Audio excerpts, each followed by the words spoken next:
விஜய் அவர்களுடைய ஆட்சி நிர்வாகத்தினுடைய அவலத்தை பேசினால் காவல்துறையை வைத்து மிரட்டுவது, அவர்களை கைது செய்வது என்பது இந்த 40 நாட்களில் உச்சத்தை அடைந்திருக்கிறது.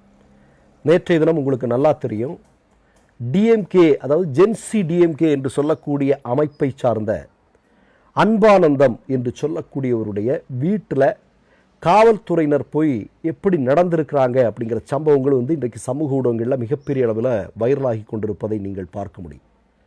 ஒரு சின்ன செய்தியை நான் உங்களுக்கு சொல்ல விரும்புகிறேன். இன்றைக்கு கூட்டமாக தாவேக்கா என்று சொல்லக்கூடிய கட்சியை விட்டு மாணவர்களும் இளைஞர்களும் வெளியேறி கொண்டிருக்கிறார்கள். அதற்கு ஒரு மிக முக்கியமான காரணம் என்ன?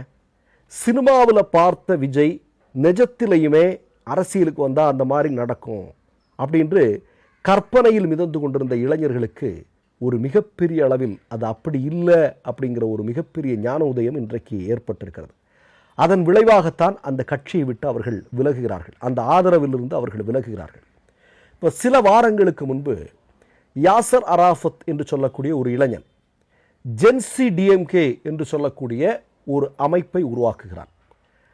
அது என்னன்னா, இன்றைக்கு சினிமா மோகத்தினால் பெரிய அளவில் பெரிய ஆபத்தை நோக்கி சென்று கொண்டிருக்கக்கூடிய இளைஞர்களை கொள்கை பிடிப்புள்ள அமைப்புகளை நோக்கி கொண்டு வர செய்வது, இதான் அதனுடைய நோக்கம்.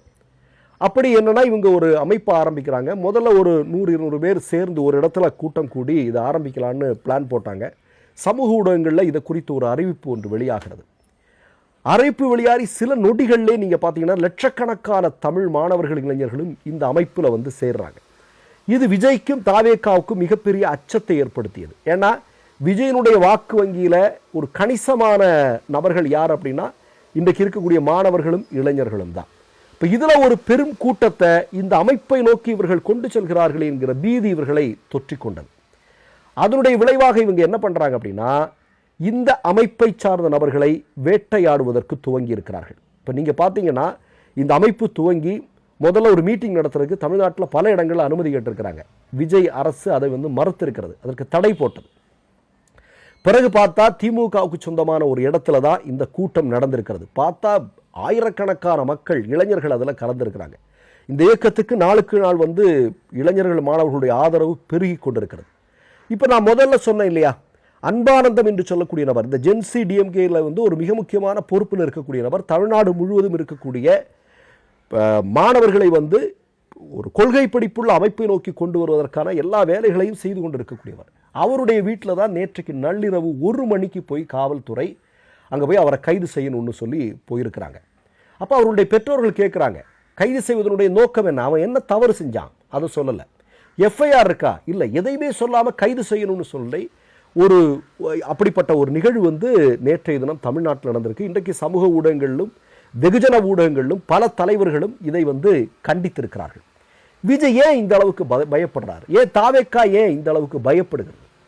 இப்போ நமக்கு தெரியும், ஒன்றுமில்லை. இப்போ போராடுபவர்களை பார்த்து விஜய் பயப்படுகிறார். பயிர்க்கடன் முழுமையாக தள்ளுபடி செய்யும் என்று ஆட்சி அதிகாரத்தில் வந்திருக்கக்கூடிய விஜய் இன்றைக்கு என்ன செய்திருக்கிறார் என்பது நமக்கு தெரியும். இது தொடர்பாக தமிழ்நாட்டில் இருக்கக்கூடிய விவசாயிகள் பெரும் போராட்டத்தை முன்னெடுக்கிறார்கள். இதை எதிர்க்கட்சிகள் தூண்டிவிடுகிற என்ற ஒரு விவசாயிகளுடைய போராட்டத்தையே கொச்சைப்படுத்தக்கூடிய நபராக விஜய் இன்றைக்கு இருக்கக்கூடிய காட்சியை நம்ம பார்க்கிறோம். அதே மாதிரி நீங்க பார்த்தீங்க அப்படின்னா, ஆட்சி அதிகாரத்திற்கு வந்து சில நாட்கள்லேயே பெண்களுக்கு எதிரான வன்முறைகள் அந்த அளவிற்கு உச்சபட்சத்தை அடையுது. இப்போ அதை எதிர்த்து பல பேர் யூடியூப்ல வீடியோ போடுறாங்க, அவர்கள் கைது செய்யப்படுகிறார்கள், யூடியூப்கள் முடக்கப்படுகிறது. இப்படி பல்வேறு விஷயங்களை தொடர்ந்து செய்து கொண்டிருக்கிறார்கள். நான் என்ன கேட்கிறேன், உங்களுக்கு செய்யறதுக்கு நிறைய வேலை இருக்கு, உங்களை நீங்க சரி பண்ணுங்க. இப்படி நீங்க எத்தனை பேரை கைது செய்வீங்க? அவ்வளவு பெரிய சிறைகள் இருக்குதா தமிழ்நாட்டில்? மக்கள் தவறுகள் நடந்தால் கண்டிப்பாக அதை எதிர்த்து கேட்பார்கள். தவறாக இருக்கும் பட்சத்தில் அதை திருத்த வேண்டியது உங்களுடைய கடமை. அதை செய்யறதை விட்டுட்டு மிரட்டுறது, சிறையில் தூக்கி போடுறது, கைது செய்யறது, முடக்கிறது, தடை போடுறது அப்படின்னு இந்த 40 நாட்கள்லேயே நீங்கள் செய்ய ஆரம்பிச்சீங்க அப்படின்னா அது நிச்சயமாக மக்களின் பெரும் கோபத்திற்கு ஆளாவீர்கள் என்பதை சொல்லிக்கொள்ள நான் விரும்புகிறேன். அதிகாரம் இருக்கு அப்படிங்கிற காரணத்திற்காக என்ன வேணாலும் பண்ணாலும் மக்கள் பொறுத்து கொண்டிருப்பார்கள் என்று நீங்கள் நினைக்கிறீர்கள். இது சினிமா அல்ல, நிஜம். நீங்கள் புரிஞ்சுக்கணும், விஜயும் விஜயனுடைய கட்சிக்காரர்களும் புரிஞ்சுக்க வேண்டிய விஷயம், நிஜத்தில் இருக்கிறீங்க, சினிமா கிடையாது.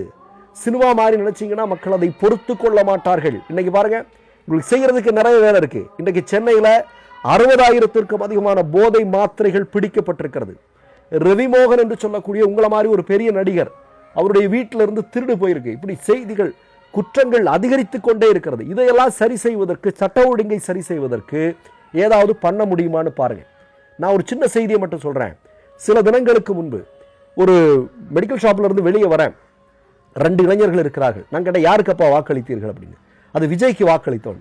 இன்னைக்கு என்ன நினைக்கிறீங்க அப்படின்னு கேட்டேன். அதுக்கு அவர்கள் 2 பேரும் சேர்ந்து சொன்ன பதில் என்ன தெரியுமா? நாங்கள் என்ன பண்றது இல்லை, எங்களுடைய நண்பர்கள், எங்களுடைய பெற்றோர்கள், எங்களுக்கு தெரிந்த நபர்களுடைய முகத்தை எங்களால் பார்க்க முடியல, நாங்கள் கையை பசைஞ்சிட்டு நிற்கிறோம், பெரிய தவறு செஞ்சிட்டோமா அப்படிங்கிற மாதிரி 2 பேருமே விரக்தியில் பேசியதை நான் கண்கூடாக பார்த்தேன். இன்றைக்கு இளைஞர்கள் மத்தியிலும் மாணவர்கள் மத்தியிலும் நீங்கள் சினிமாவில் தான் ஹீரோ, நிஜத்தில் ஜீரோ அப்படிங்கிறத இன்றைக்கு இளைஞர்கள் புரிந்து கொண்டிருக்கிறார்கள் அப்படிங்கிறதா ரொம்ப ரொம்ப முக்கியமான விஷயம். அதனால இந்த கைது செய்வது, சிறையில் அடைப்பது, வழக்கு பதிவு செய்வது, இதே டிஎம்கே ஜென்சி டிஎம்கே என்று சொல்லக்கூடிய அமைப்பை சார்ந்த கனி என்று சொல்லக்கூடிய இளைஞனின் மீது தாவேக்கா ரவுடிகள் ஒரு மிகப்பெரிய தாக்குதலை நடத்தியிருக்கிறார்கள் சைதாப்பேட்டையில். ஆனால் இந்த நொடி வரையிலும் அதற்கு எதிராக ஒரு நடவடிக்கை எடுக்கவே இல்லை. அப்போ என்ன நடக்குது அப்படிங்கிறது ரொம்ப முக்கியமான விஷயம். நான் ஒன்றை சொல்லிக்கொள்ள விரும்புகிறேன். மக்கள் சுட்டிக்காட்டக்கூடிய தவறுகளை சரி செய்வதற்கு முயற்சி செய்யுங்கள். மாறாக காவல்துறையை வைத்து, இல்லை அதிகாரத்தை வைத்து இவர்களை அடக்கி ஆட்சி செய்யலாம் என்று நினைத்தால் நிச்சயமாக அது உங்களுக்கு பலனளிக்காது.